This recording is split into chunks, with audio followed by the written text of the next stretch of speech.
ना तीर ना कमान फिर भी घमासान। राजधानी दिल्ली में सीडब्ल्यूसी यानी कांग्रेस कार्य समिति की बैठक का हाल कुछ ऐसा ही रहा और मीटिंग महाभारत में तब्दील हो गई। बैठक में सीनियर कांग्रेसियों की चिट्ठी सार्वजनिक होने का मामला गर्म रहा। सोनिया गांधी ने अंतरिम अध्यक्ष पद से इस्तीफे की पेशकश की। साथ ही उन्होंने उस चिट्ठी का जवाब दिया जिसमें नेतृत्व पर सवाल उठाए गए थे। इसके बाद पूर्व प्रधानमंत्री मनमोहन सिंह और पूर्व रक्षा मंत्री ए.के. एंटनी ने चिट्ठी की आलोचना की। फिर राहुल गांधी ने बेहद तीखे लहजे में उसकी टाइमिंग पर सवाल खड़े किए।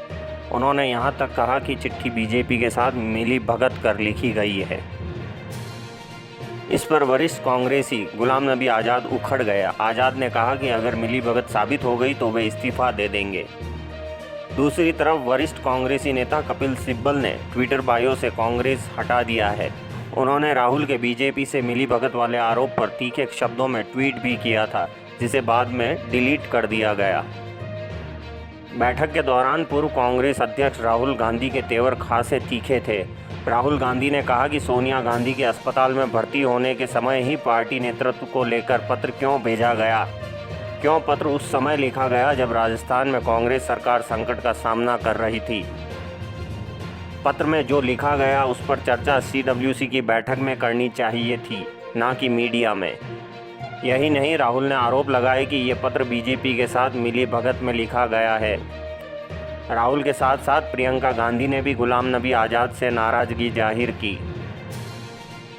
दूसरी तरफ गुलाम नबी आज़ाद ने कहा कि अगर बीजेपी से मिली भगत साबित हो जाती है तो वे इस्तीफा दे देंगे।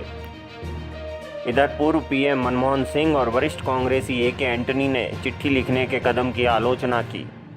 दोनों नेताओं ने कहा कि सोनिया गांधी को नया पार्टी अध्यक्ष चुने जाने तक अंतरिम अध्यक्ष के पद पर बने रहना चाहिए।